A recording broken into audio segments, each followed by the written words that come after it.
नमस्कार, हमारे इस खास शो में आपका स्वागत है। देश में जब जब आंतरिक सुरक्षा की बात होती है तब तक कई चुनौतियां सामने लगती हैं, चाहे वो हम बात कर लें आतंकी घटनाओं की बात कर लें या बात कर लें नक्सलवाद की घटना या देश में आंतरिक शांति की बात कर लें।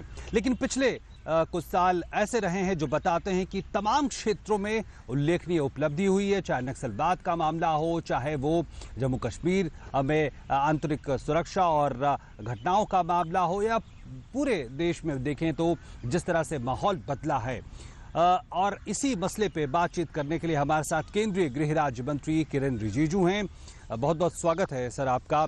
सर, सरकार के 2 साल पूरे हो रहे हैं, ऐसे वक्त में अगर हम पिछले 1 साल को देखें तो आंतरिक सुरक्षा के मसले पे कितनी उपलब्धियां रही हैं, कितना हम आश्वस्त हो सकते हैं? देखिए, आज के इस बदला हुआ माहौल में और जिस तरीके से पूरी दुनिया में एक माहौल बदला है, ऐसे में आप देखेंगे तो हिंदुस्तान में हमारा सुरक्षा को लेकर के सरकार की जो नीतियां रही हैं और जो कदम हमने उठाए हैं, वो बिल्कुल आप इसको बहुत ही सफलतापूर्वक हमने सारा चीज़ जो हम चाहते हैं वो हम पाया है, ऐसा मान सकते हैं।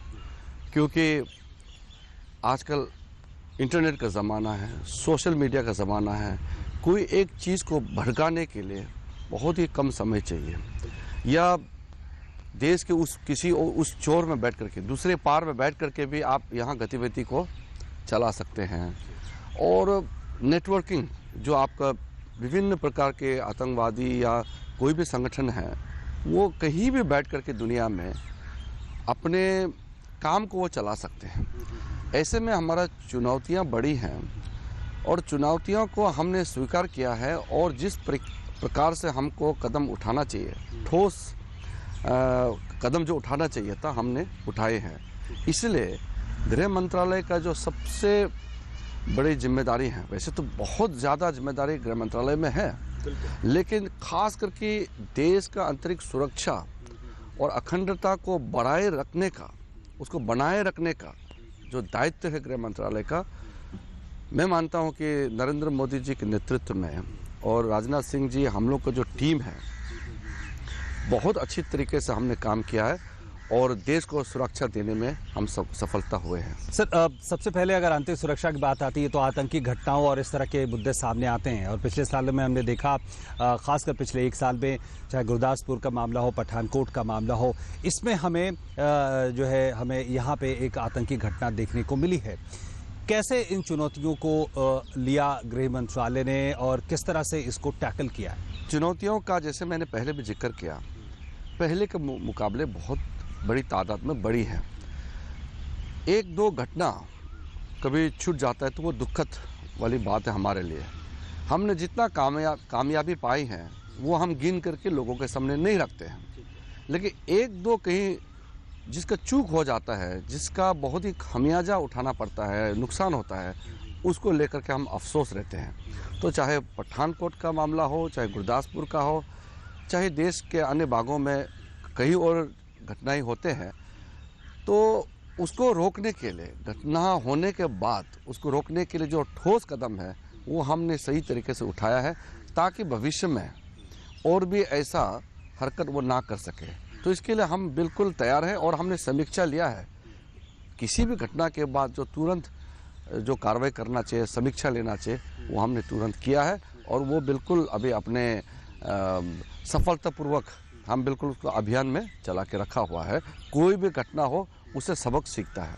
तो इन्हीं मामलों से जुड़ा मामला एक सर घुसपैठ का एक मामला सामने आया, और उसमें जो सीमा सुरक्षा बल है उसकी भी चौकसी का मामला, चुस्ती उसका भी मामला सामने आया था।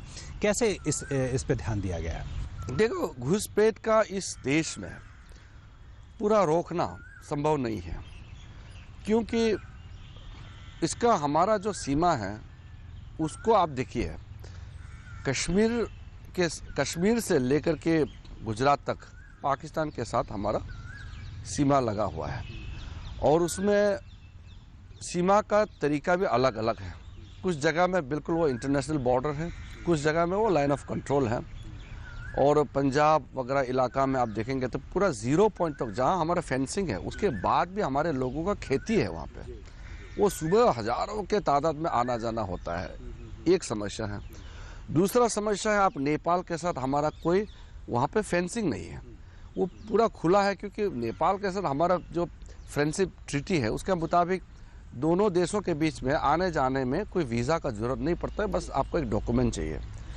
बांग्लादेश के साथ हमने बहुत आगे बढ़ाया उसको फेंसिंग को लेकर के, लेकिन कुछ जगह ऐसे जहाँ फेंसिंग नहीं बना सकता है, जिसको हम टेक्नोलॉजिकल माध्यम से उसको, जैसे कि लेज़र ट्रैकिंग माध्यम से या किसी और माध्यम से बोटिंग करके हम जो रिवराइन होते हैं वहाँ पे समीक्षा करने का वो एक प्रक्रिया हमने शुरू किया है।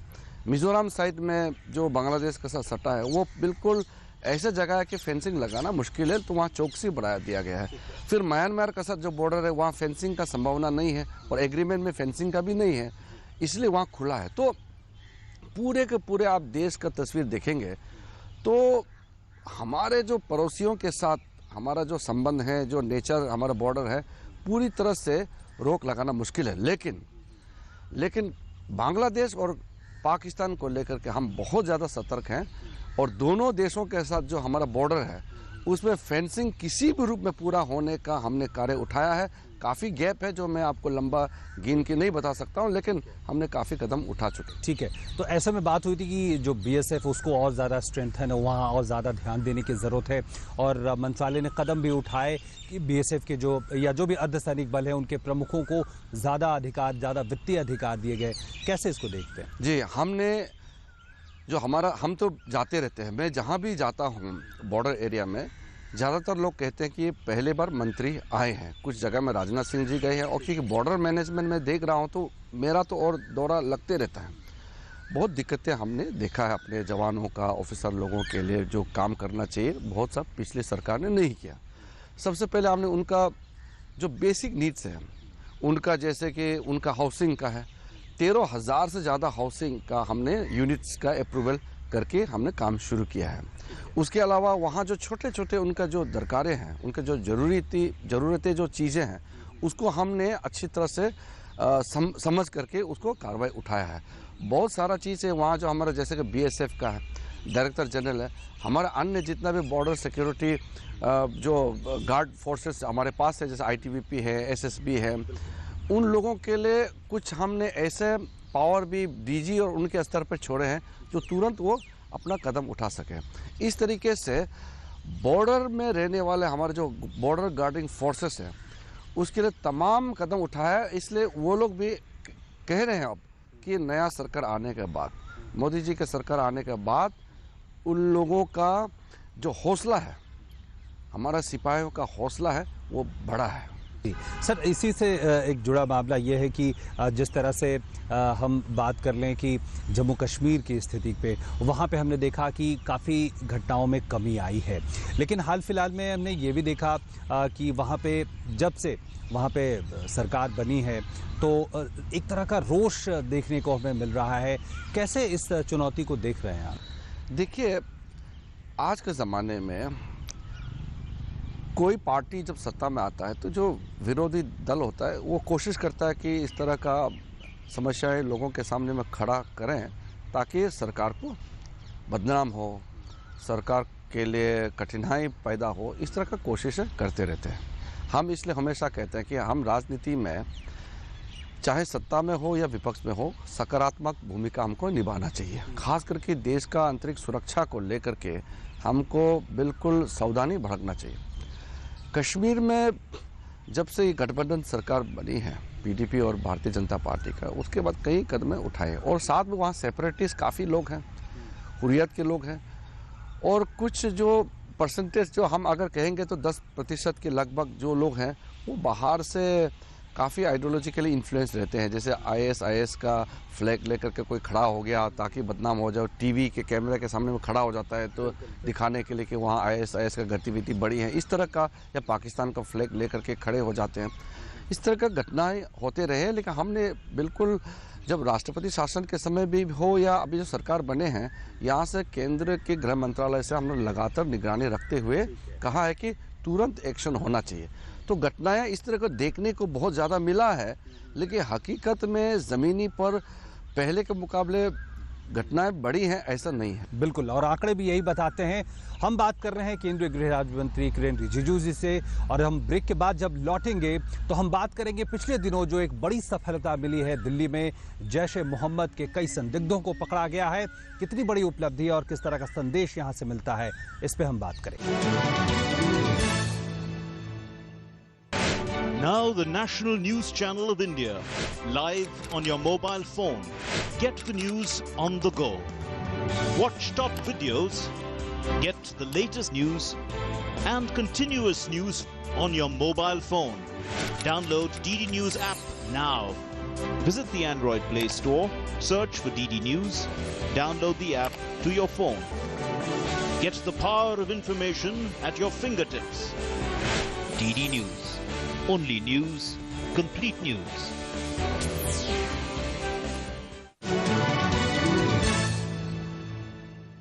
ब्रेक के बाद एक बार फिर से आपका स्वागत। हम खास बात कर रहे हैं केंद्रीय गृह राज्य मंत्री किरेन रिजिजू जी से। रिजिजू जी, अगर हम देखें तो पिछले दिनों जैश ए मोहम्मद के कई संदिग्ध दिल्ली और उसके आसपास के इलाकों से पकड़े गए, कहा जा रहा है ये बहुत बड़ी उपलब्धि थी क्योंकि बड़ी मात्रा में विस्फोटक भी बरामद हुए हैं। क्या इसको एक प्रक्रिया का हिस्सा मान सकते हैं जिस तरह से लगातार कोशिशें हो रही थी?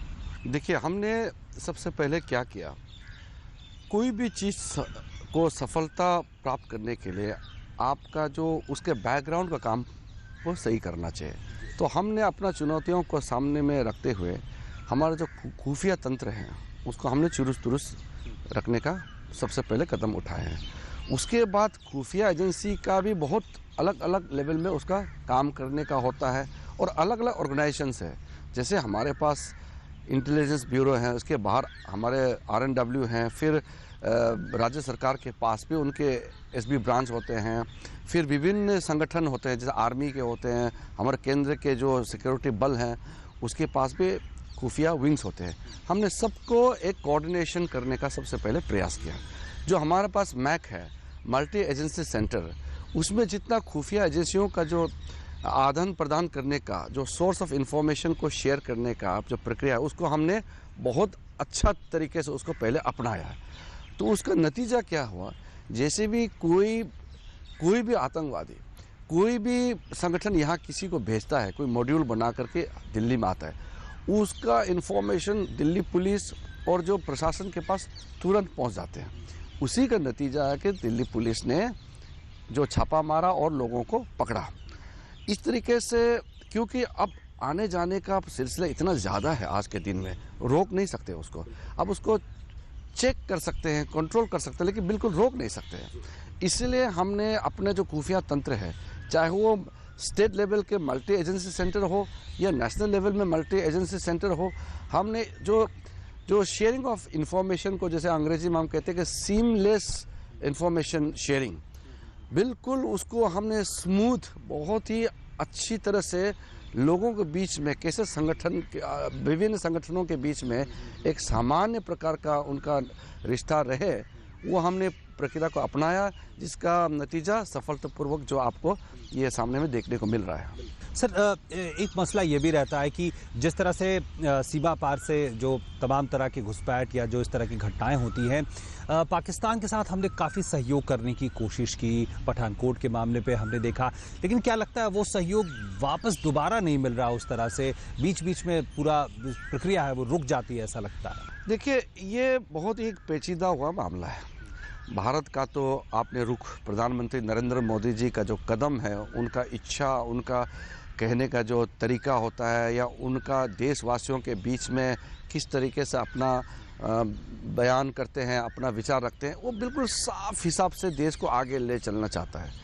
और पाकिस्तान का क्या रवैया है, कैसे वो आप सबको देखने को मिलता है, मुझे इस विषय में, क्योंकि ये विदेश मंत्रालय का विषय में ज़्यादा नहीं कहना चाहता हूँ, लेकिन हमारे सरकार, हमारा प्रधानमंत्री, हमारा सरकार मजबूत है। कदम हम बिल्कुल साफ तरीके से आगे बढ़ाते हैं। लेकिन पाकिस्तान का जो मामला है, अभी पाकिस्तान प्रधानमंत्री और हमारे प्रधानमंत्री जी के बीच में जो बात कुछ होते हैं, लेकिन वहाँ के प्रधानमंत्री को कितना वहाँ का आर्मी या वहाँ के जो आय वगैरह जो है और वहाँ के जो दबाव में काम करने के एक वर्षों से प्रक्रिया चलते आया है, वो कितना दम है वो सबको देखने को मिलता है। इसलिए ज़्यादा कहने का नहीं, लेकिन हमारे सरकार की तरफ से साफ हमारा नीति है। बिल्कुल सर, और उत्तर पूर्व की हम बात करें, वहीं से आप आते भी, हमने देखा वहाँ भी जो है तमाम जो हिंसक गतिविधियाँ थी उसमें काफ़ी कमी आई है और हम जानते हैं शांति की प्रक्रिया भी आगे बढ़ी है। हम जानते हैं NSCN नागा समूह के साथ बातचीत आगे बढ़ी है। कैसे इसे हम समझ सकते हैं? पूर्वोत्तर का जो समस्या है वो देश का सबसे बड़ी समस्याओं में से है। पिछले 2 साल में हमने बहुत कुछ प्राप्त किया है। आंकड़े में जाएंगे तो बहुत लंबा हो जाएगा, लेकिन मुख्य रूप से जैसे आसाम, पूरे आसाम के अंदर में arm forces special powers act लगा हुआ है, लेकिन कोई घटना सामने में नहीं आया जिससे आसाम के राज्य सरकार या कोई वहाँ के जो स्थानीय कोई भी संगठन है वो कहें कि ये एक्ट को हटाना चाहिए। यानी कि बहुत हद तक वहाँ का जो समस्या है उसका हल हुआ है। अब बोडोलैंड का मसला देखिए, पिछले करीब अब 1.5 साल होने वाले हैं जो ऑपरेशन चलाया था नेशनल बोडोलैंड फ्रंट के जो ऑर्गेनाइजेशन है उसके खिलाफ, वो बहुत ही अच्छी तरह से प्रभावशाली रहा है और मणिपुर में भी सिचुएशन अब सुधरने को देखने को मिल रहा है। नागालैंड में बहुत अच्छी तरह से हमारा जो समस्या है उसको हल करने का रास्ते में हम चल रहे हैं। त्रिपुरा में तो arm forces special powers act को हटा दिया गया है। मिजोरम में शांति आ गया है। अरुणाचल में बहुत बदलाव आ गया अच्छी तरह से। वो जो ईस्टर्न अरुणाचल में 3 जिले में प्रभावित थे वहाँ कुछ समस्या अभी भी है, लेकिन पूरे ओवरऑल सिचुएशन में बढ़ोतरी हुआ है। और उसके बाद में आप मेघालय में देखेंगे तो जो गारो हिल साइट है उसको छोड़ के बाकी जगह अभी शांति बनाए हुए हैं। तो पूरे हिसाब से आप पूर्वोत्तर को देखेंगे तो हमारे सरकार आने के बाद वहाँ लोगों में कॉन्फिडेंस आया है, बहुत से लोगों का सरेंडर भी हुआ है मिलिटेंट्स का, और ओवरऑल सिक्योरिटी फोर्सेस ने वहाँ पे शांति बहाल करने में सफलतापूर्वक अपना काम किया है। एक चीज़ और हमें देखने को मिला है खुद प्रधानमंत्री और मंत्रालय की तरफ से भी कि शांति की प्रक्रिया, बातचीत की प्रक्रिया, उसको एक बढ़त मिली है। जी, अभी सबसे बड़ी बात जो सामने में आता है वो national socialist council of Nagaland जो IM ग्रुप है उनके साथ शांति वार्ता हमने शुरू किया है, एक नया इंटरलोक्यूटर बना करके। अभी हमने रिव्यू मीटिंग लिया है, रिसेंटली भी मैंने लिया है, इससे पहले भी लिया है, बहुत आगे बढ़े हैं। तो उसमें 1-2 बातें जो है जिसमें फंसा हुआ है उसका भी हल निकल जाएगा, लेकिन मोटे मोटे बाकी चीज़ों के ऊपर में लगभग दोनों पक्षों के बीच में एग्रीएबल है, दोनों उसको मान्यता दे रहे हैं।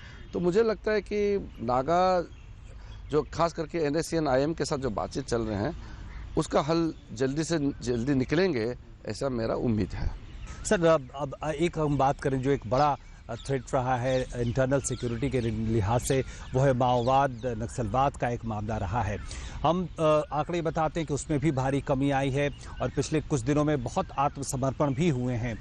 क्या इसे हम समझ सकते हैं कि जिस तरह की विकास की कोशिशें हुई हैं, क्या ये उसका परिणाम है? देखिए, हमने जो माओवादी समस्या है उसको निपटने के लिए 3 फ्रंट से हमने काम किया है। पहले तो विकास, गांव दूर दराज आदिवासियों के बीच में विकास आना चाहिए। ये सारा जो मूवमेंट चल रहा है माओवादी, ये विकास नहीं पहुंचाने का कारण भी है, तो इसको वो लाभ उठाते हैं। हमारे ब्रिज नहीं बना, स्कूल नहीं बना, हॉस्पिटल नहीं बना, तो उसके वजह से आंदोलन होता है। तो सरकार का पहला प्राथमिकता है कि लोगों के गांव दूर दराज तक विकास को पहुंचाए, चाहे वो रोड हो, बिजली हो, टेलीकम्युनिकेशन लाइन हो, हर चीज़ लोगों के पास पहुंचना चाहिए।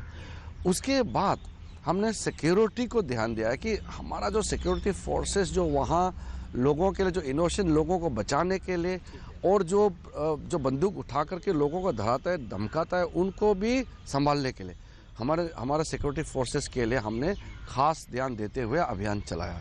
और तीसरा है जो वहाँ के लोगों के साथ में समन्वय रखने के लिए और पब्लिसिटी, अच्छा ओपिनियन जाए लोगों के बीच में, सरकार का अच्छा नियत सामने में आए और माओवादियों का जो गलत नियत है वो भी सामने में आना चाहिए। तो इस तरीके से 3 फ्रंट स्ट्रेटेजी जो हमारा रही है वो बहुत सफलतापूर्वक काम कर रहे हैं और झारखंड में बहुत हमको सफलता प्राप्त हुए हैं पिछले 2 साल में। काफ़ी तादाद में सरेंडर हुए हैं और हमारे जो सरकारी तंत्र हैं वो सब जगह पहुंच रहे हैं। वो बहुत अच्छा उपलब्धि वहाँ हमको देखने को मिला है। छत्तीसगढ़ के दक्षिण साइड में कुछ समस्याएं अभी भी हैं, लेकिन उसको भी धीरे धीरे हम अपने काबू में ला रहे हैं। और महाराष्ट्र के जो छोटे से जो इलाका में प्रभावित है उसको भी निपटने में कामयाब हो रहे हैं। आंध्र प्रदेश में लगभग, तेलंगाना में लगभग ख़त्म है। बिहार और उत्तर प्रदेश के कुछ जिलों में प्रभावित थे, वो भी उसमें कमियां आई हैं। तो लगभग मध्य भारत में जो माओवादियों का प्रभावी क्षेत्र है उसमें कमी हो गया है और सरकार का जो कामकाज है लोगों तक पहुंच रहे हैं। हम बात कर रहे हैं केंद्रीय गृह राज्य मंत्री किरेन रिजिजू जी से, और जिस तरह से आंकड़े भी बताते हैं कि नक्सलवाद माओवाद की जो हिंसक घटनाएं उसमें 40% तक कमी आई है। और वो कौन से क्षेत्र हैं जहां पे आने वाले सालों में मंत्रालय अपना ध्यान फोकस रखेगी, हम ये जानने की कोशिश करेंगे एक और ब्रेक के बाद।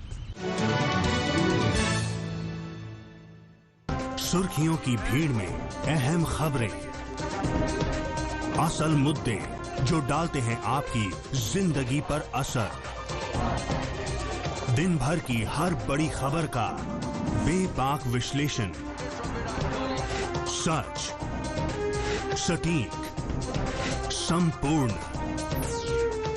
न्यूज नाइट, सोमवार से शुक्रवार रात 8 से 10 बजे सिर्फ डीडी न्यूज पर।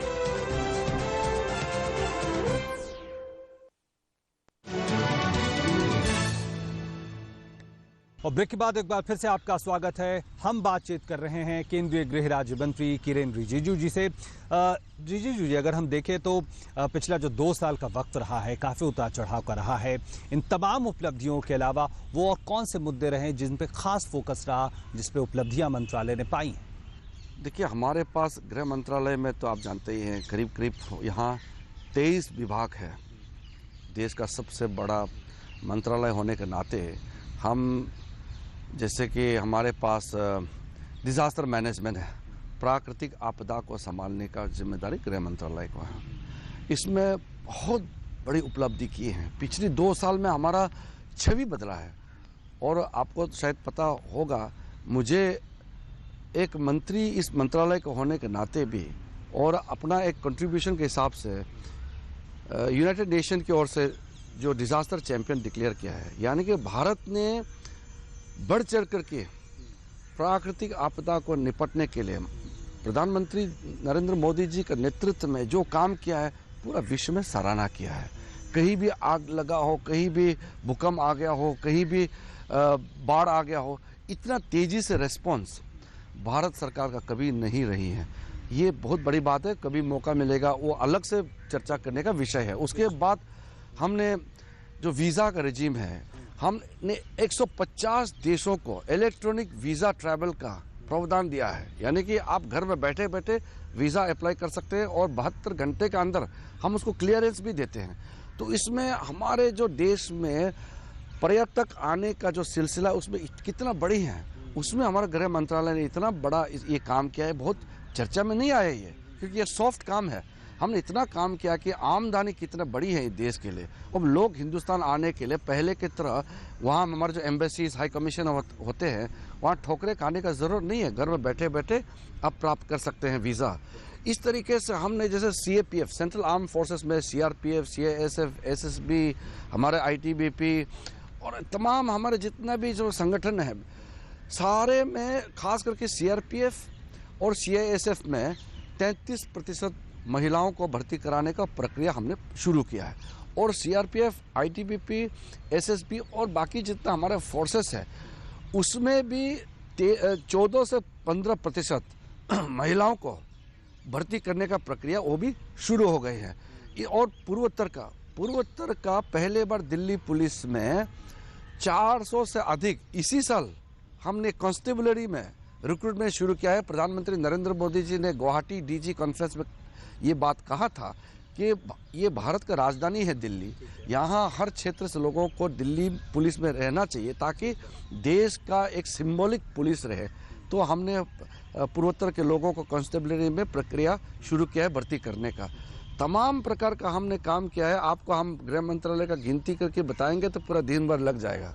जी, निश्चित तौर पर, और इस तरह से शायद जो यहाँ जो उत्तर पूर्व के लोग रहते हैं उनको और ज़्यादा भरोसा होगा। अब हमारा समय लगभग खत्म हो रहा है। अगर हम देखें 2 साल उपलब्धियों भरे रहे, लेकिन अभी 3 साल आगे बाकी हैं। जिस तरह से प्राकृतिक आपदाओं की घटनाएं बढ़ी हैं, जिस तरह से हम जानते हैं चुनौतियां बढ़ी हैं, जिस तरह से ISIS जैसे खतरे अब हमारे सामने हैं, तो किस तरह के लक्ष्य कर रहे हैं अगले आने वाले सालों के लिए? क्या मुख्य एजेंडा रहेगा, फोकस पॉइंट रहेगा? फोकस हमारा साफ है।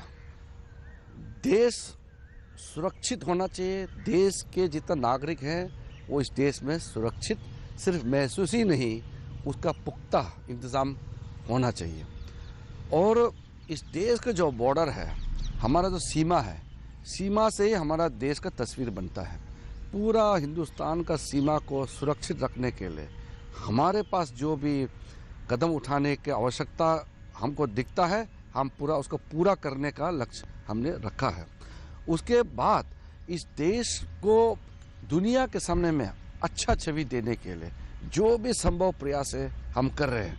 कोई भी विदेशी जो इस देश में आता है तो हम उनसे ऐसे हम अपना देश का तस्वीर देना चाहिए जिससे वो कह सके कि हिंदुस्तान जो है विश्व का एक महान देश है। और साथ साथ हमारे देश में लोग आते हैं तो आजकल के ज़माने में लोग कहते हैं कि हिंदुस्तान जो है एक लैंड ऑफ अपॉर्चुनिटी है। तो यहाँ पे FCRA जैसे कि ये आपका फॉरेन कंट्रीब्यूशन रेगुलेशन एक्ट का मैं जिक्र करना चाहता हूँ। लाखों करोड़ों यहाँ पैसे आते हैं, उसको पहले के मुकाबले हमने उसको स्ट्रीमलाइन किया है। बहुत अच्छी तरह से लोग अगर यहाँ पैसा लाना चाहते हैं, निवेश करना चाहते हैं, या आप FDI के माध्यम से हो या FCRA के माध्यम से हो, उसको हमने स्मूथ किया है ताकि हमारे देश से बाहर जितना भी हमारा भारत के प्रवासी भारतीय लोग रहते हैं या विदेशी हो, यहाँ एक केंद्र बिंदु बना करके हिंदुस्तान में जो भी आना चाहता है उसको पूरी की पूरी सुरक्षा, सहूलियत और उसको समर्थन हम देते हुए गृह मंत्रालय इस देश को एक साफ सुथर, मजबूत और एक सुरक्षित देश प्रदान करने का हमारा लक्ष्य है। हम उसको पूरा करेंगे। बहुत बहुत धन्यवाद किरण रिजिजू जी हमारे साथ बातचीत करने के लिए इस खास मौके पे। तो जिस तरह से चाहे वो बड़े मसले आतंकवाद, नक्सलवाद, इस तरह के मसले हो, लेकिन और भी कई ऐसे क्षेत्र हैं जिसे अब सॉफ्ट एरिया कह सकते हैं, जिसमें जो है तमाम तरह की कोशिशें हुई हैं, जिस तरह से गृह राज्य मंत्री ने बताया हमें। और निश्चित तौर पर जो आने वाला वक्त है उस पर ज़रूर निगाहें रहेंगी और सुरक्षित और मजबूत भारत हमारे सामने होगा। हमारे इस खास बातचीत में इतना ही। नमस्कार।